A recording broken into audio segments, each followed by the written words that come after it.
The year was 1943. Across the grey waters of the Atlantic, Europe writhed under the weight of total war. Cities lay gutted, their skeletal remains reaching toward ashen skies. Rations had dwindled to bitter memories of bread. Yet here, beneath the impossibly wide dome of an Illinois sky, the air carried scents that defied everything Klaus Weber had been taught about his enemy. Steam rose from massive steel chimneys, carrying the aroma of roasted meat and fresh-baked bread. The sound that filled the morning air was not the wail of sirens or the thunder of artillery, but something far more bewildering, the rhythmic clatter of industrial-scale cooking, thousands of metal trays sliding across steel rails, the hiss of pressure cookers large enough to feed entire battalions, the steady thrum of machinery designed not for destruction, but for nourishment. Klaus pressed his face against the cold window of the transport truck, his breath fogging the glass as he stared at the sprawling complex ahead. Camp Douglas stretched across the prairie like a small city, its wooden barracks arranged in precise rows behind double fences of barbed wire. Guard towers punctuated the perimeter, but what commanded his attention was the enormous building at the camp's heart. Smoke billowed from its chimneys with industrial precision, and even from a distance, he could see men moving in and out with purposeful efficiency. "Mein Gott," whispered Otto Richter from the bench beside him. Otto was older, a baker's son from Hamburg who had volunteered in 1940 when the Reich promised swift victory. His hands, once soft from flour and dough, were now calloused from months of desert fighting in North Africa. "Look at the size of that kitchen." Klaus nodded but said nothing. 3 months ago, he had crouched in a foxhole outside Tunis, listening to British artillery pound the Afrika Korps into submission. The transition from soldier to captive had been swift and bewildering. Surrender, followed by crowded transport ships, then endless train rides across an American landscape that seemed impossibly vast and untouched by war. If you're enjoying this deep dive into the story, hit the subscribe button and let us know in the comments from where in the world you are watching from today. In Germany, Klaus had been told that America was weak, decadent, a nation of criminals and cowards who would collapse at the first sign of real fighting. Yet the evidence before his eyes told a different story. The transport trucks were well maintained, the roads smooth, the guards calm but alert. No jeering crowds had greeted them at train stations. Only curious faces, farmers in wide-brimmed hats, children balanced on fence rails to glimpse the defeated enemy. The truck shuddered to a halt at the camp gates, where American soldiers checked papers with methodical efficiency. Klaus glimpsed the camp's interior through chain link and barbed wire. Neat pathways, organized formations of men moving between buildings, and always that massive structure at the center, its chimneys painting white trails against the blue sky. As the gates swung open and the truck rumbled forward, Klaus felt his stomach twist with a mixture of dread and bewilderment. Only weeks ago, he had been told that capture meant humiliation, starvation, perhaps death. But the reality was stranger than either extreme. There was order here, yes, but not the brutal order of the SS. There was efficiency, but not the cold efficiency of the camps he had heard whispered about in the Reich. The truck stopped beside a low wooden building marked processing. American soldiers, their rifles slung casually but never absent, herded the new arrivals into lines. Klaus found himself standing between Otto and a young man named Heinrich, barely 19, who had been captured at the same time during the final collapse of German resistance in Tunisia. Through an interpreter, an American sergeant explained the camp's rules. Work was required under the Geneva Convention, but it would be compensated. Quarters would be shared but adequate. Medical care would be provided. And meals. The sergeant paused, consulting his clipboard. Meals would be served 3 times daily in the central mess facility. Klaus exchanged glances with Otto. In the Afrika Korps, they had survived on black bread, watery soup, and whatever tinned rations could be scrounged from dwindling supply lines. The idea of guaranteed meals seemed almost too good to believe, another piece of American propaganda designed to soften them for interrogation.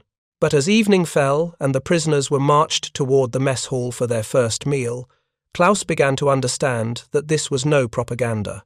The building loomed before them like a factory, its windows glowing with warm yellow light. The sound that emerged was unlike anything he had ever heard, a mechanical symphony of food preparation on a scale that defied comprehension. The doors swung open, and Klaus stepped into a world that challenged everything he thought he knew about war, captivity, and the enemy he had been taught to despise. The mess hall stretched before him like an aircraft hangar, its ceiling supported by steel beams that disappeared into shadows above. Row upon row of long wooden tables filled the space, each capable of seating dozens of men, but it was the serving area that stopped Klaus in his tracks. Behind a wall of glass and steel, he could see into the kitchen proper, a maze of massive stoves, each one larger than the entire cooking facility of his old barracks in Libya. Steam rose from cooking vats that could have held a small automobile. Men in white aprons moved with choreographed precision, wielding ladles the size of small shovels, stirring pots that bubbled and hissed like industrial boilers. A sign above the serving line, translated hastily by the camp interpreter, read, "Capacity 4,000 meals per hour." Klaus read it, twice, certain he had misunderstood. Otto nudged him forward as the line moved, but Klaus remained transfixed by the mechanical ballet unfolding behind the glass. American cooks worked the line with assembly line efficiency. One man ladled soup from a vat that seemed to hold an ocean of broth. Another carved slices from roasts of beef so large they required 2 men to lift. A third spooned vegetables from steaming containers, each portion measured with mechanical precision. Trays moved along the line on metal rails, each one filling with food in a matter of seconds before sliding toward the waiting prisoners. "Unmöglich," Heinrich whispered, his voice barely audible above the industrial hum. Impossible. But Klaus was beginning to understand that impossible was the wrong word. This was not impossible. This was America. When his turn came, Klaus approached the serving line with the hesitant steps of a man approaching an altar.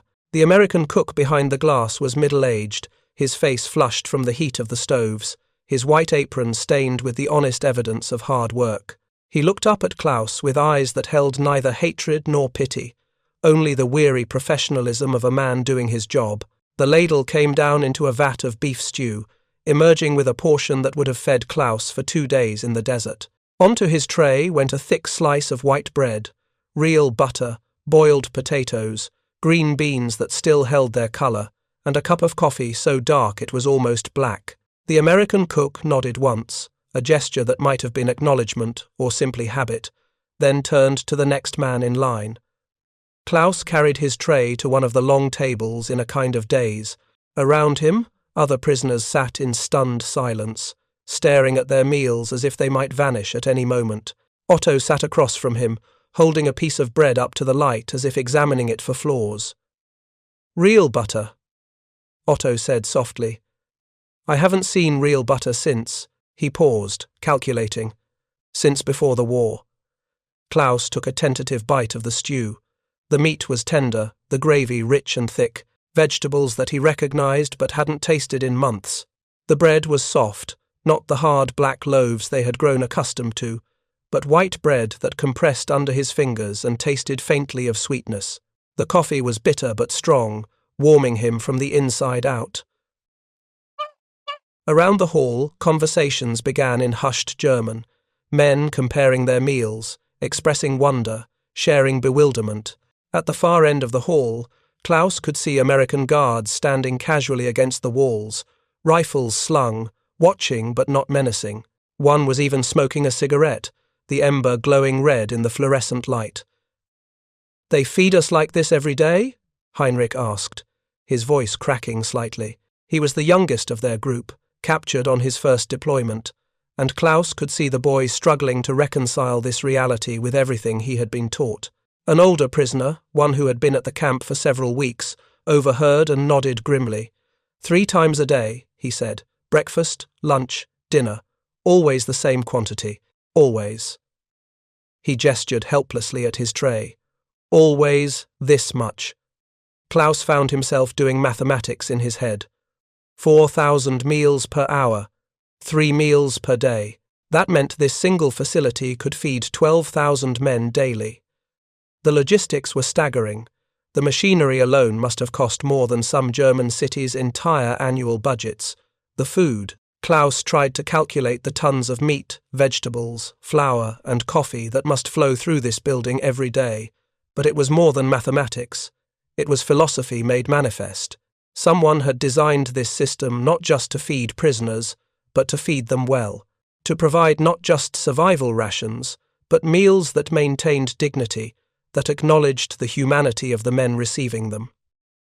Klaus had been taught that Americans were soft, weak, unable to make the hard choices that war demanded. Yet here was evidence of a different kind of strength, the strength to show mercy even to enemies, to honor the rules of war even when victory was assured. As the meal ended and the prisoners filed out past the kitchen windows, Klaus caught one final glimpse of the mechanical ballet inside. The cooks were already preparing for tomorrow, cleaning massive pots, stocking enormous refrigeration units, calibrating machines that seemed to belong more to a factory than a kitchen. The scale was breathtaking, but so was the casual competence of the men operating it. That night, lying on his bunk in the barracks, Klaus stared at the ceiling and tried to process what he had experienced. The meal sat heavy in his stomach, not just from the quantity of food, but from the weight of its implications. If the Americans could build kitchens like factories, if they could feed their enemies better than the Reich had fed its own soldiers, what else had the propaganda been wrong about? Otto's voice drifted from the next bunk, barely audible in the darkness. "I've been thinking about the numbers," he said quietly. 4,000 meals per hour. That's more than my father's entire bakery produced in a month. Klaus nodded, though Otto couldn't see him. "And this is just one camp," he whispered back. "How many camps are there? How many kitchens like this?" The question hung in the air like smoke from the massive chimneys outside. Klaus closed his eyes and tried to imagine the vast network of supply chains, the trains carrying food across a continent, the farms producing grain and meat on a scale that dwarfed anything in Europe. It was a glimpse of an economic power so vast that it rendered the Reich's boasts about total war almost laughable. But perhaps most unsettling of all was the realization that this industrial-scale mercy was being extended to him, to all of them, by the very people they had been told were their racial and moral inferiors. The Americans hadn't built these kitchens to impress their prisoners or to serve some propaganda purpose. They had built them because feeding people well, even enemy prisoners, was simply what they did. As Klaus finally drifted toward sleep, the sound of the kitchen's machinery hummed faintly in the distance, a mechanical lullaby that spoke of abundance in a world he had been taught was defined by scarcity. Tomorrow there would be another meal, and another after that, each one a quiet challenge to everything he had believed about strength, weakness, and the nature of power itself. The days that followed settled into a rhythm that Klaus found both comforting and deeply disturbing. Each morning at 0600 hours, the camp loudspeakers would crackle to life with reveille, followed by the announcement that would become as familiar as breathing. Mess hall open. Formation by barracks. The march to breakfast became a daily pilgrimage of bewilderment. Klaus would file past the serving line, watching the same mechanical precision he had witnessed on that first night. The American cooks worked their shifts with the reliability of clockwork, appearing and disappearing as the kitchen operated around the clock to maintain its impossible schedule. Breakfast was perhaps the most shocking meal of all, not because it was large, though it was, but because it was so thoroughly American. Scrambled eggs prepared in vats that could have fed his entire company in Libya, bacon cut thick and fried until it crackled, pancakes stacked on serving trays like dinner plates, accompanied by real maple syrup that poured like amber honey, toast made from white bread so soft it seemed almost cake-like to men accustomed to the hard black loaves of wartime Germany, and coffee, always coffee, served in thick ceramic mugs that held their heat, brewed strong enough to chase away the chill of Illinois mornings. Klaus learned to savor that first sip, the bitter warmth spreading through his chest as he contemplated another day in this strange captivity that felt less like punishment than like an accidental glimpse into another civilization entirely. Otto had taken to sitting in the same spot each morning, at the end of a table near the kitchen windows where he could observe the controlled chaos behind the glass. His baker's eye studied the operation with professional fascination, noting the timing of each movement, the efficiency of each gesture. "They waste nothing," he told Klaus one morning, gesturing with his fork toward the kitchen. "Watch the man on the eggs. He cracks them in batches of 12, always 12. No shells in the pan, no broken yolks. It's like watching a machine, but it's still a man." Klaus followed Otto's gaze and saw what he meant. The cook moved with economical precision, each motion perfected through repetition. Crack, drop, the rhythm never varying, the result never failing. It was craftsmanship applied to feeding prisoners of war on an industrial scale. Heinrich, who had been growing bolder as the days passed, raised his hand to ask the camp interpreter a question. "How do they keep the food so fresh? Where does it all come from?" The interpreter, a German-American soldier from Wisconsin, considered the question carefully before answering. "The meat comes from stockyards in Chicago, about 2 hours by refrigerated truck. Vegetables from farms all over Illinois and Indiana. Flour from mills in Minneapolis. It's all part of the supply chain." The casual mention of supply chains stretching across multiple states, of refrigerated transportation, of industrial mills, hit Klaus like a physical blow. The sheer logistics involved in keeping this single camp fed required resources that dwarfed anything he had seen in the German military. And this was just one camp among dozens scattered across America. Work details began after breakfast, and Klaus found himself assigned to the camp's maintenance crew. It was honest labor repairing barracks, maintaining vehicles, keeping the infrastructure running, but it also provided him with unprecedented access to the inner workings of the camp, including, eventually, the kitchens themselves. The first time Klaus was ordered to repair a broken ventilation fan in the main cooking area, he stepped into a world that redefined his understanding of the word kitchen. The space was vast, larger than most aircraft hangars he had seen. Stainless steel surfaces gleamed under banks of fluorescent lights. Steam tables stretched in long rows, each one capable of holding massive quantities of food at precise temperatures. But it was the machinery that truly astounded him. Industrial mixers large enough for a man to climb inside, their paddles mixing dough in quantities measured by the hundredweight. Ovens that ran on natural gas, their interiors large enough to roast entire sides of beef simultaneously. Refrigeration units that hummed with mechanical precision, maintaining temperatures that kept tons of perishable food fresh. And everywhere, the American kitchen staff moved with practiced efficiency. Klaus watched a supervisor, a sergeant with flour dusting his sleeves, check temperatures on a clipboard, calling out adjustments to cooking times and portion sizes. The man had the bearing of a professional, someone who took pride in feeding people well, even if those people were enemy prisoners. "You need help with that fan?" the sergeant asked, noticing Klaus standing motionless with his toolbox. Klaus nodded, not trusting his English enough for conversation. The sergeant led him to a massive exhaust fan mounted high on the wall, its blades moving sluggishly against their bearings. "Been making noise all morning," the sergeant explained, shouting slightly over the kitchen's ambient din. "We can't have fans breaking down. Got to keep the air moving in here, or the whole operation shuts down." As Klaus worked on the fan, tightening bolts and replacing worn bearings, the sergeant continued talking, apparently unconcerned about sharing operational details with a prisoner. Perhaps, Klaus thought, because the operation was so vast that no secret could meaningfully compromise it. "We serve about 3,000 men here," the sergeant said, consulting his clipboard again. 3 meals a day, 7 days a week. That's about 63,000 meals per week. Takes 42 tons of food, not counting beverages. The logistics coordinator goes through 6 clipboards a month, just keeping track of it all. 63,000 meals per week. Klaus's hands slowed on the wrench as he processed the numbers. That was more meals than his entire hometown in Bavaria would consume in the same period. And this was just one camp. "How many camps are there?" Klaus asked quietly, his English careful but understandable. The sergeant paused, studying Klaus's face as if trying to determine whether the question was innocent curiosity or intelligence gathering. After a moment, he shrugged. "Public information. About 150 prisoner camps across the country, most of them smaller than this one, but some bigger. Total of maybe 400,000 German and Italian prisoners. Klaus nearly dropped his wrench. 400,000 prisoners, all of them fed 3 meals a day, all of them housed and provided medical care according to Geneva Convention standards.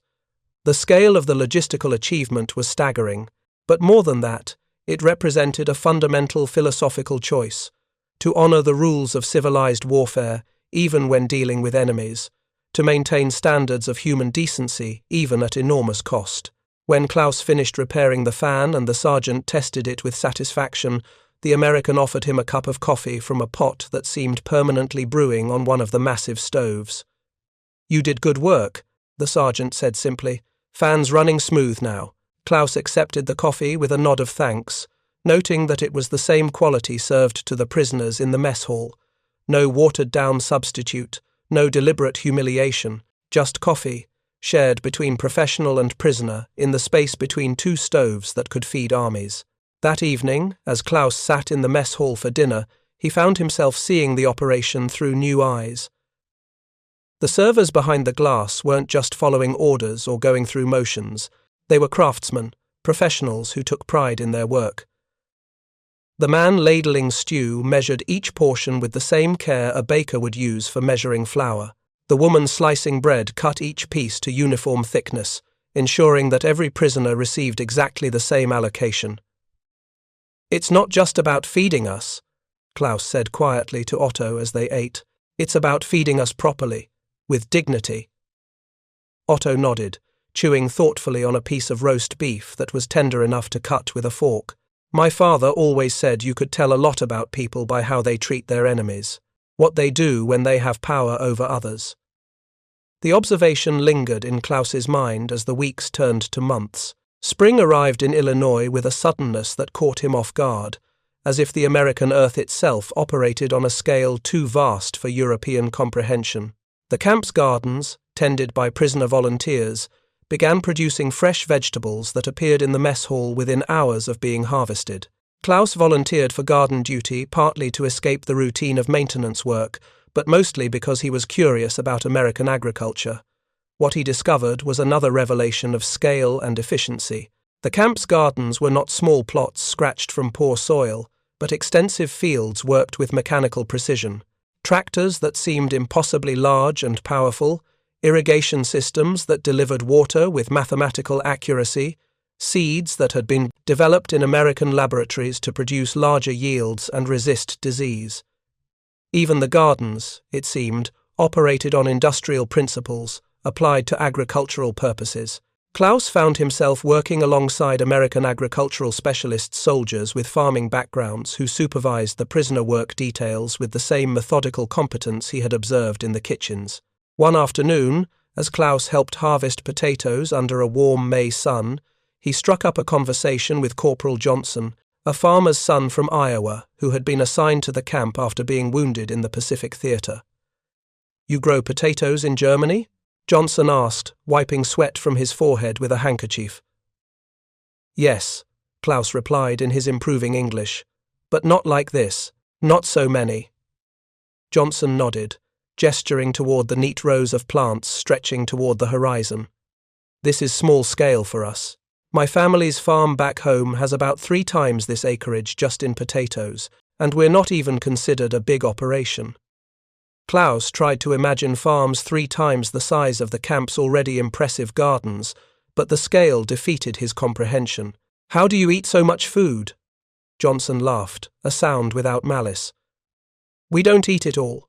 Most goes to cities, some gets canned for the military, some gets shipped overseas. America feeds a lot of the world these days." The casual mention of shipping food overseas struck Klaus like lightning. While Europe starved, while German cities rationed bread, America was exporting food to feed other nations.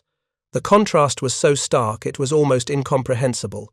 If you find this story engaging, please take a moment to subscribe and enable notifications. It helps us continue producing in-depth content like this. That evening's dinner featured fresh potatoes that Klaus had helped harvest that afternoon.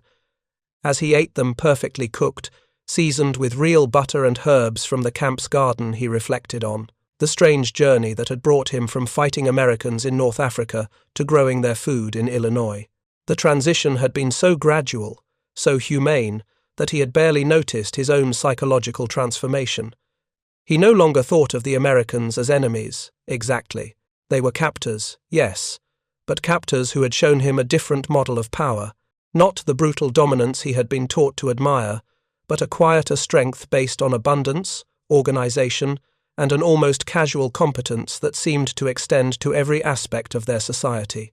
The mess hall had become more than a place to eat. It had become a daily demonstration of American values made manifest in steel and steam, in carefully measured portions and industrial-scale kindness.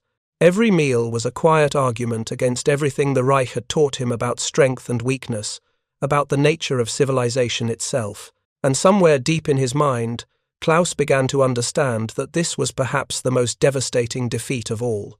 Not the military collapse in North Africa, not the bombed cities back home, but this gentle, relentless demonstration that everything he had been taught about his enemies was not just wrong, but absurdly wrong.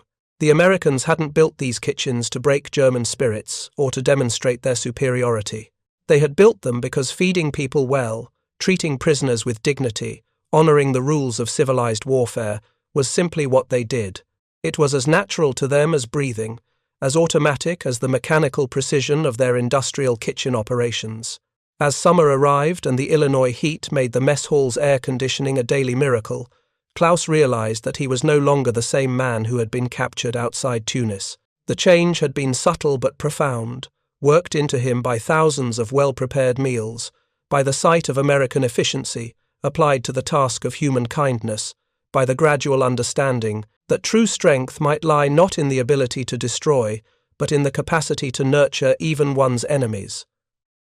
The war still raged somewhere beyond the camp's fences, but for Klaus, the real battle had already been won and lost in the quiet spaces between stainless steel serving trays and the mechanical hum of industrial compassion. The transformation was not Klaus's alone. Throughout the long, humid Illinois summer of 1943, he watched it spread among his fellow prisoners like a quiet contagion of doubt. Men who had arrived spouting Reich ideology found themselves questioning fundamental assumptions as they witnessed the casual competence of American abundance day after day. Heinrich, the youngest of their group, perhaps changed most dramatically. The boy who had once spoken reverently of German superiority now spent his free time learning English from patient American guards, studying their methods, asking endless questions about how the massive food operation functioned. "I want to understand," Heinrich told Klaus one evening as they sat outside their barracks, watching the kitchen's smokestacks paint white trails against the sunset. "How do they make it work so smoothly, so efficiently?" Klaus had wondered the same thing. The answer, he was beginning to realize, lay not in any single innovation, but in a systematic approach to problem-solving that seemed uniquely American. Where German engineering excelled at precision and perfection in individual components, American engineering seemed focused on integration, on making large systems work together reliably. The mess hall was a perfect example. It wasn't just a kitchen scaled up to industrial size. It was a carefully designed machine where every component, from food storage to preparation, to serving to cleanup, had been optimized to work in harmony with every other component. The result was a system that could feed thousands of people with mechanical reliability while maintaining standards that would have been considered luxurious in wartime Germany. Klaus had learned some of these details during his maintenance work in the kitchens. The refrigeration system, for instance, wasn't just one large cooler, but a network of specialized storage areas maintained at different temperatures for different types of food. Meat storage at 32 degrees Fahrenheit, dairy products at 38 degrees, vegetables at 45 degrees, each monitored by thermometers checked hourly by staff following written protocols. The serving system itself was a marvel of industrial efficiency. Food moved along heated rails from cooking areas to serving stations, maintaining optimal temperature throughout the process. Portion sizes were controlled by standardized ladles and scoops, ensuring both consistency and compliance with Geneva Convention requirements for prisoner nutrition. Even the dishwashing operation impressed Klaus with its mechanical precision. Dirty trays and utensils moved through chemical baths and rinse cycles before being sanitized with superheated steam. The entire process, from dirty dish to clean storage, took less than 10 minutes and required only minimal human intervention. But perhaps most remarkable was the supply chain that kept the entire operation running. Klaus had glimpsed the delivery schedules during his repair work, refrigerated trucks arriving precisely on schedule, their manifests checked against inventory lists, their contents distributed according to meal planning charts that projected food needs weeks in advance. The planning itself was staggering in its scope and precision. Kitchen supervisors worked from menus planned months ahead, taking into account seasonal availability of ingredients, nutritional requirements, cost considerations, and even prisoner preferences gathered through informal surveys. The result was variety that surprised Klaus daily, not just adequate nutrition, but meals that demonstrated care and attention to the human experience of eating. One July afternoon, as Klaus worked on repairing a ventilation system that had been overwhelmed by the summer heat, he overheard a conversation between the mess hall supervisor and a visiting inspector from the War Department. "Morale reports from this camp are among the best in the system," the inspector was saying, consulting a thick folder of documents. "Incidents down 70% from last year, work productivity up 40%, cooperation with guards at nearly 100% compliance." The supervisor, Sergeant Miller, nodded with quiet satisfaction. "Food makes a difference," he said simply. "You feed people well, treat them with respect, they respond accordingly. It's not complicated." The inspector made notes on his clipboard. "The cost per prisoner here is about 15% above system average, but the results justify the expense. We're getting reports that some German prisoners are requesting to stay in the United States after the war ends." Klaus's wrench nearly slipped from his fingers. The idea of staying in America had never occurred to him, but hearing it spoken aloud gave the possibility a sudden, startling reality. What would that mean? To remain in a country that had demonstrated such casual competence, such systematic kindness? That evening, he raised the question carefully with Otto, as they ate dinner roast chicken with mashed potatoes and green beans, accompanied by fresh bread and real butter that still amazed Klaus with its simple abundance. "Have you thought about staying?" Klaus asked quietly, speaking German but keeping his voice low out of habit. Otto considered the question seriously before answering. "Every day," he admitted. "But staying would mean—" "What? That everything we fought for was wrong? That our country, our beliefs, our sacrifices were all based on lies?" It was the heart of the dilemma that Klaus felt but had been unable to articulate. The kindness of their captivity was itself a kind of violence, not against their bodies, but against their understanding of the world.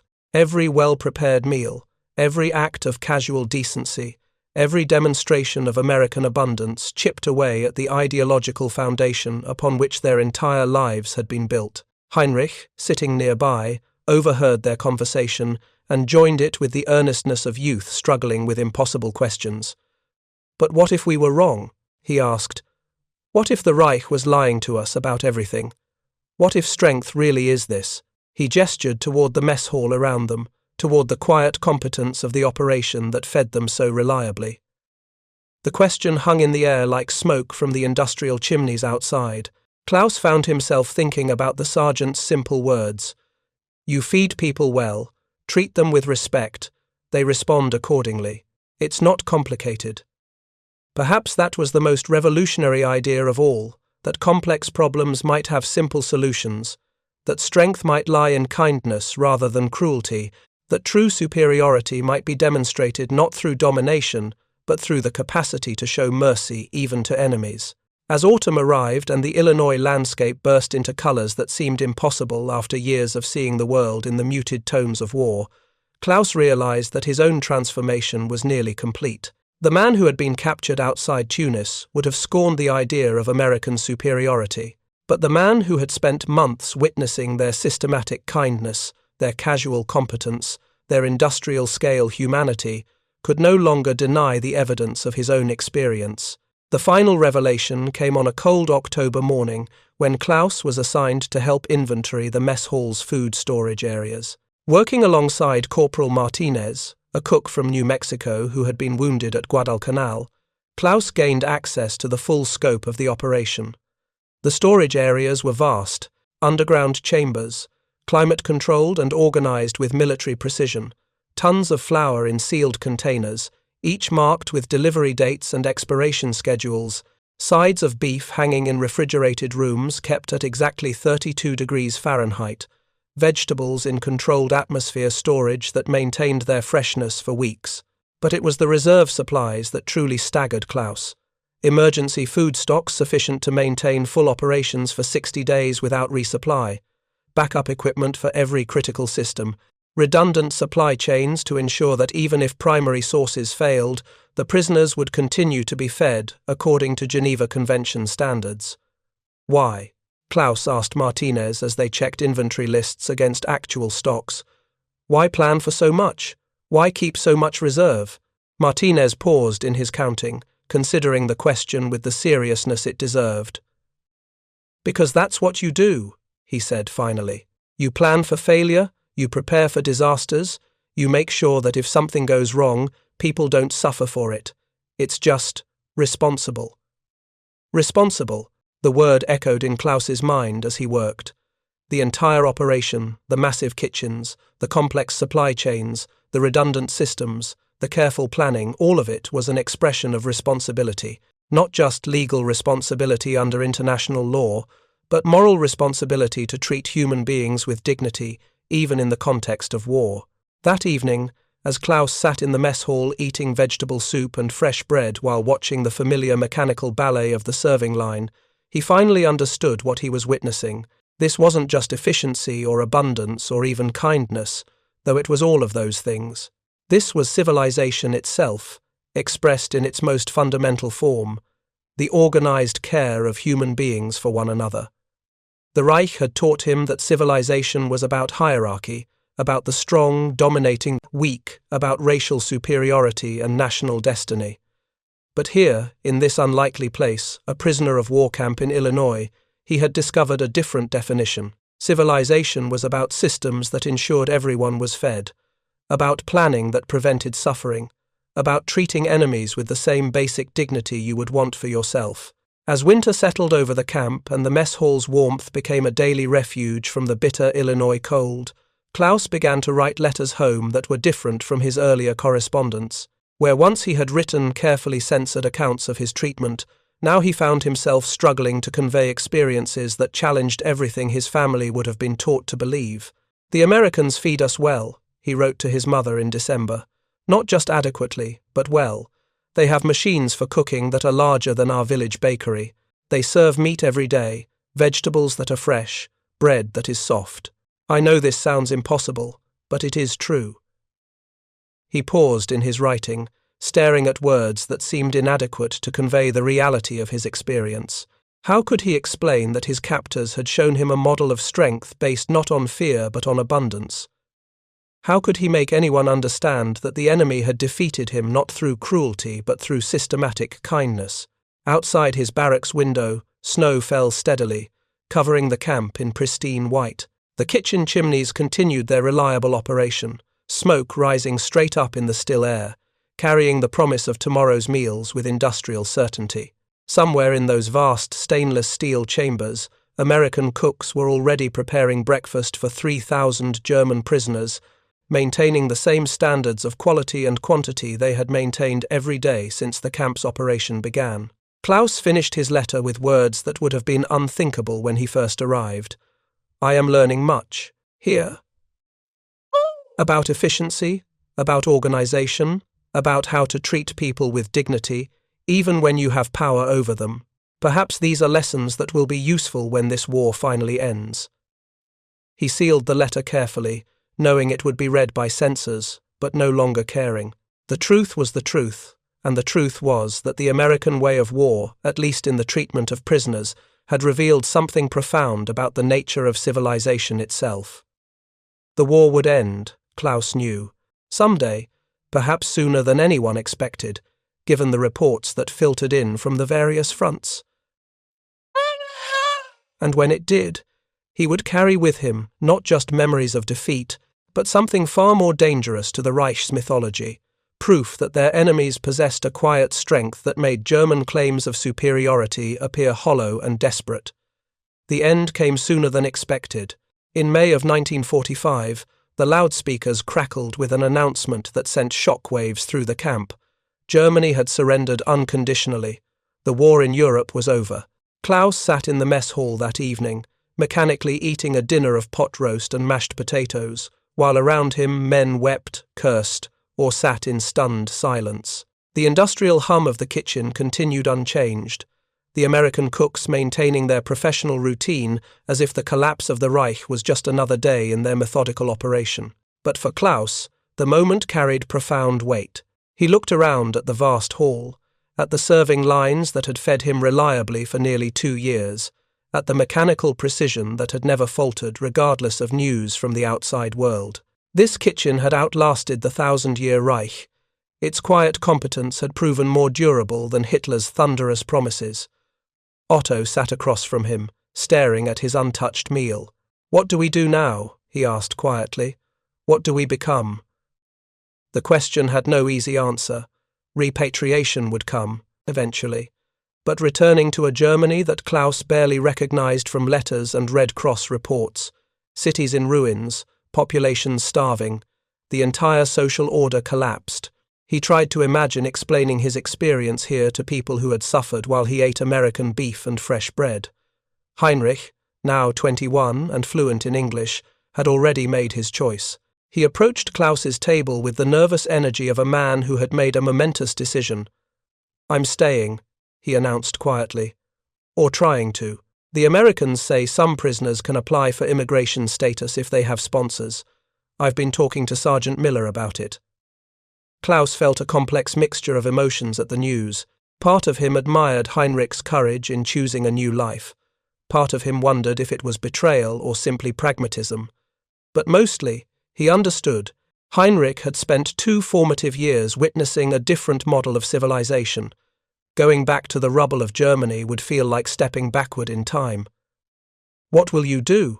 Otto asked. Heinrich's eyes lit up with the enthusiasm Klaus remembered from their early days in the camp. "Learn restaurant management. Sergeant Miller says Americans are building new cities, opening new restaurants everywhere. They need people who understand food service on a large scale." He gestured toward the kitchen. "I've learned from the best." The irony was not lost on Klaus, a former German soldier planning to use skills learned in American captivity to build a life in the country that had defeated his homeland. It was the ultimate victory, not just military, but cultural and psychological. Klaus made his own decision on a grey February morning in 1946. The repatriation ships were loading at East Coast ports, carrying thousands of German prisoners back to an uncertain future. His name was on the manifest for a ship leaving in 2 weeks. But first, he wanted to say goodbye properly. He requested permission to visit the mess hall kitchen one final time, ostensibly to complete some maintenance work on equipment he had serviced throughout his captivity. Sergeant Miller granted the request without hesitation. Klaus spent his last morning in the kitchen he had come to know as well as any place on earth, watching the familiar ballet of food preparation that had sustained him for nearly 3 years. The morning shift was preparing lunch for a reduced population. Most prisoners had already been repatriated, leaving only a few hundred men awaiting final transportation. But the standards hadn't changed. The same careful portion control, the same attention to quality, the same mechanical precision that had operated throughout the war. Klaus found himself standing beside the massive soup vat, where he had watched countless gallons of broth being prepared. Steam rose from its surface, carrying the rich aroma of beef and vegetables that had become as familiar as the smell of home. Sergeant Miller approached, carrying his ever-present clipboard, but wearing an expression Klaus had rarely seen, something approaching sadness. "Going to miss this place?" Miller asked, his tone carefully neutral. Klaus nodded, not trusting his voice for a moment. "It has been." He searched for the right words in English. "It has been an education." Miller smiled at that, a genuine expression that reached his eyes. For all of us, I think. You did good work here, Klaus. Professional work. The simple acknowledgement hit Klaus harder than any medal or commendation ever could have. Professional work. Recognition of competence from a professional. It was perhaps the highest compliment one craftsman could pay another. What will you do? Miller asked. Back in Germany? Klaus had thought about this question for months. Help rebuild, he said finally. Help build something better, using what I learned here. Miller nodded approvingly. Skills transfer, you know. Organization, efficiency, treating people. Right, those things work anywhere. As Klaus prepared to leave the kitchen for the last time, Miller handed him a small package wrapped in brown paper. Something to remember us by, the sergeant said gruffly. Klaus opened it carefully. Inside was a standard-issue American mess kit, aluminum tray, cup and utensils, along with a small cookbook titled Feeding Large Groups, a practical guide. The book was well worn, obviously Miller's personal copy, with handwritten notes in the margins. The principles are all the same, Miller explained. Whether you're feeding 3,000 prisoners or 300 workers or 30 hungry people in your community, you plan ahead, you use good ingredients, you treat people with respect. The scale changes, but not the fundamentals. Klaus clutched the package to his chest, feeling the weight of more than just metal and paper. This was a manual for rebuilding civilization, disguised as a cookbook. Instructions for creating abundance, maintaining dignity, organizing human care on any scale. The ship to Bremen was crowded with silent men carrying invisible burdens. Klaus stood at the rail as the American coastline receded, thinking about the industrial chimneys that had painted white trails against Illinois skies for nearly 3 years. He thought about Heinrich, who would remain to build restaurants in American cities. He thought about Otto, who planned to open a bakery in Munich using American techniques for large-scale production. But mostly, he thought about the lesson that no classroom could have taught, no propaganda could have conveyed, no speech could have communicated. He had learned what true strength looked like, not the theatrical power of rallies and uniforms, but the quiet competence of systems that worked, day after day, meal after meal, with mechanical reliability and human dignity. When Klaus finally stepped onto German soil in the spring of 1946, he carried with him more than memories. He carried a vision of what rebuilding could look like, not the crude restoration of what had failed, but the patient construction of something better, something based on the simple revolutionary idea that civilization was measured not by its capacity to destroy, but by its ability to nourish. The Germany he returned to was indeed in ruins, but ruins, Klaus had learned, were simply raw materials waiting for better architects, and he had spent 3 years studying under the best. Years later, when Klaus's own restaurant in Munich served over 1,000 meals per day with clockwork efficiency, when his staff moved with the choreographed precision he had first witnessed in an American prison camp, when visitors marveled at the seamless operation that fed workers rebuilding the city, he would think of Sergeant Miller's words, "The principles are all the same." The war had ended with Germany's defeat, but Klaus had discovered something the Reich's ideology could never have provided. A model of victory that didn't require enemies, only competence. A definition of strength that measured success not in conquered territory, but in well-fed people. A vision of power that expressed itself not through fear, but through the systematic practice of human kindness. In the end, the most devastating weapon in America's arsenal had not been their bombers or tanks or industrial might, though all of those had played their roles. It had been their mess halls, serving 4,000 meals per hour, with such casual competence that enemies became converts, prisoners became students, and hatred transformed into a grudging, then genuine, respect. The kitchen that had fed Klaus Weber for 3 years had done more than sustain his body. It had rebuilt his understanding of what civilization could be, and in that quiet revolution, meal by meal, day by day, the real victory had been won. Thank you for watching. For more detailed historical breakdowns, check out the other videos on your screen now, and don't forget to subscribe.